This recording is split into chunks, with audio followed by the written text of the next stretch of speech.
Selamat pagi, pagi ini saya akan menjelaskan materi siklus akuntansi tahap penyelesaian pada perusahaan jasa. Yang pertama yaitu dasar pembukuan. Pada akhir periode, akuntansi perusahaan akan melakukan penyusunan laporan keuangan.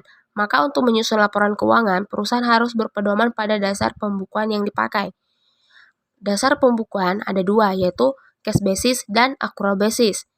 Cash basis sendiri pengakuan pendapatan dan beban pada saat realisasi seperti pendapatan berupa kas diterima dan beban diakui pada saat kas dibayarkan. Sedangkan accrual basis, pengakuan pendapatan dan beban pada saat terjadi transaksi, walaupun belum adanya realisasi, yaitu pendapatan diakui saat pendapatan itu dihasilkan atau terjadinya transaksi, dan beban diakui pada saat beban itu terjadi dalam rangka memperoleh pendapatan.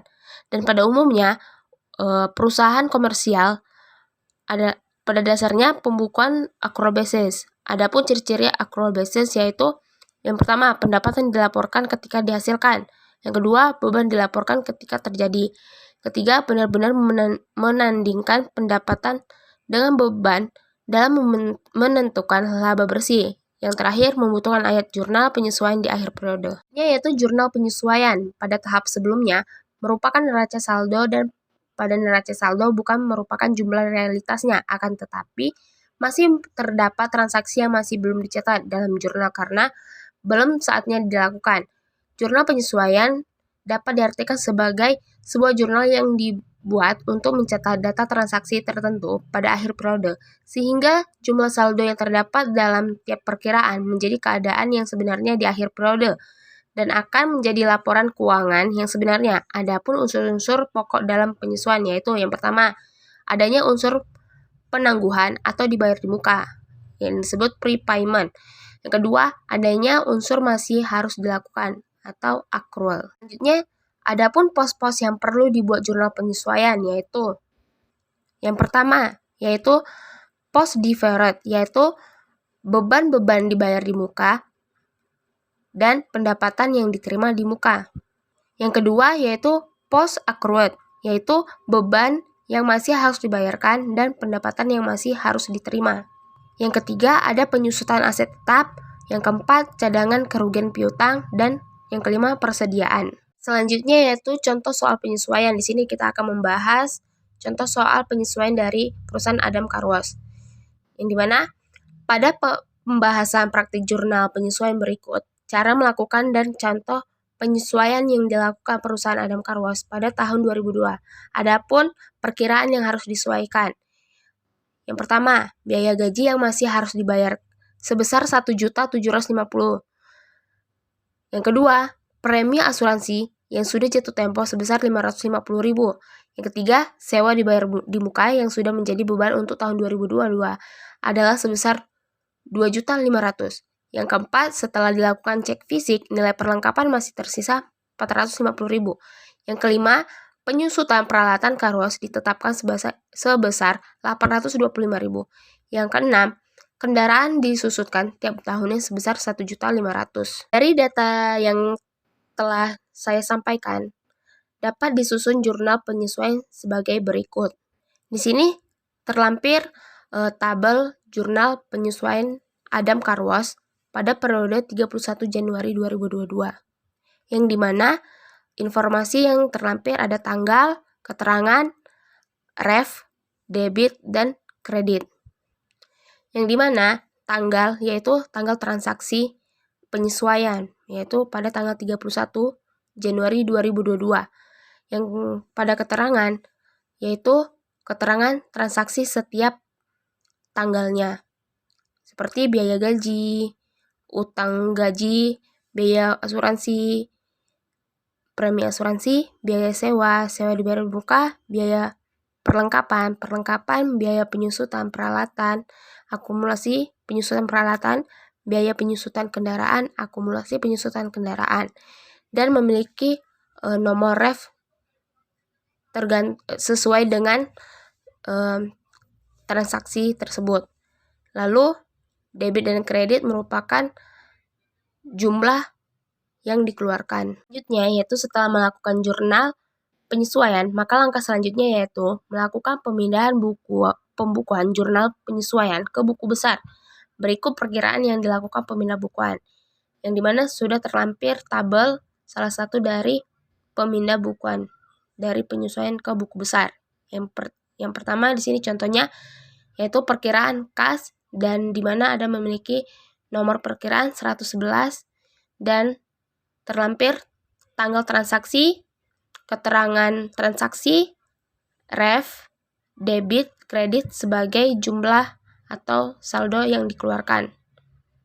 Dan saldo yaitu debit sesuai pengurangan atau tambah dari transaksi tersebut memiliki total akhirnya yang akan menjadi saldo realitas pada perkiraan tersebut. Selanjutnya di sini terlampir tabel neraca saldo setelah penyesuaian, yaitu pada perusahaan Adam Karwas pada periode 31 Januari 2022, yang dimana pada tabel di sini memiliki nomor perkiraan sesuai transaksi, lalu perkiraan yang dimana transaksi dari kas selama periode tersebut dan premi asuransi dan lainnya itu menjadi satu dan menghasilkan jumlah saldo total dari satu perkiraan tersebut.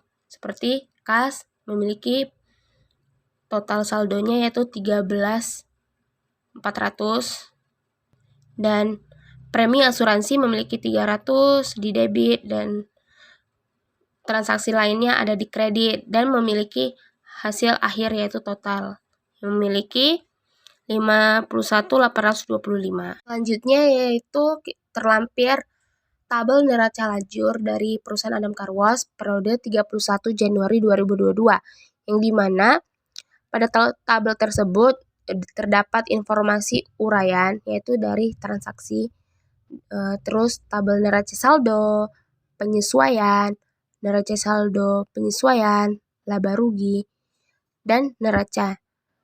Dari semua tersebut berhubungan dan menghasilkan laba bersih. Kenapa dibuatnya neraca lajur? Yang dimana neraca lajur tersebut berfungsi sebagai referensi dalam pembukuan ayat jurnal penutup, sebagai referensi dalam memeriksa data atau akun dan jumlah saldo yang akan disajikan dalam laporan keuangan, yaitu menggolongkan, meringkas, mengevaluasi pencatatan transaksi yang ada sebelumnya. Laporan keuangan, yang dimana laporan keuangan merupakan hasil dari proses akuntansi yang akan digunakan untuk alat komunikasi antara aktivitas perusahaan dengan pihak yang berkepentingan. Maka setiap penilaian dan diuji akan dipertanggungjawabkan. Dengan adanya laporan keuangan dapat menjadi media komunikasi dan mempertanggungjawabkan antara perusahaan, manajemen, dan para pemiliknya atau pihak lainnya. Pada sudut pandang manajemen, laporan keuangan digunakan sebagai berikut. Yang pertama, mengukur tingkat biaya dalam aktivitas perusahaan. Yang kedua, menentukan dan mengukur efisiensi setiap bagian, proses, produksi, dan menentukan seberapa besar keuntungan perusahaan. Yang ketiga, untuk menilai dan mengukur kinerja setiap karyawan. Dan terakhir, yaitu sebagai bahan evaluasi manajemen perusahaan untuk meningkatkan kebijakan atau prosedur baru sesuai hasil penilaian perusahaan tersebut. Yaitu bagian dari laporan keuangan. Yang pertama yaitu ada laporan laba rugi. Laporan laba rugi disajikan dalam dua langkah, yaitu langkah tunggal. Di sini yang pertama berikut terlampir langkah tunggal, yang dimana laporan laba rugi, terus di situ ada bulan sesuai periode, lalu dalam tabel itu terlampir pendapatan, yaitu pendapatan jasa misalnya, terus ada beban. Jabarkan bebannya itu beban apa? Beban gaji, beban sewa, beban iklan, beban lain-lain. Yaitu jumlahnya total beban, lalu menghasilkan laba rugi. Yaitu langkah berganda atau multiple step, yang dimana yang pertama kita buat nama perusahaan disesuaikan, laporan laba rugi, terus sesuaikan periodenya, dan di sini pada langkah berganda bedanya. Pada langkah berganda di sini terdapat penjabaran dari pendapatan jasa ya, itu apa? Lalu beban usaha, dari beban usaha itu ada apa? Beban gaji, beban sewa, beban listrik, air, dan telepon, biaya perlengkapan. Lalu adanya total beban usaha. Dari total beban usaha menghasilkan laba rugi usaha. Lalu dari laba rugi usaha kita jabarkan lagi pendapatan luar usaha. Luar usaha itu misalnya pendapatan sewa berapa. Lalu ada beban luar usaha. Dari beban luar usaha itu ada biaya bunga. Habis itu memiliki hasil laba rugi sebelum pajak. Setelah itu ada pajak penghasilan. Dari pajak penghasilan itu terhasillah laba rugi setelah pajak, yang dimana dari kedua bentuk ini memiliki perbedaan, yang dimana pada single step atau metode tunggal, penghasilan usaha yaitu dan di luar usaha disusun dalam satu kelompok, sedangkan multiple step, penghasilan ataupun beban dipisah dengan cara terperinci.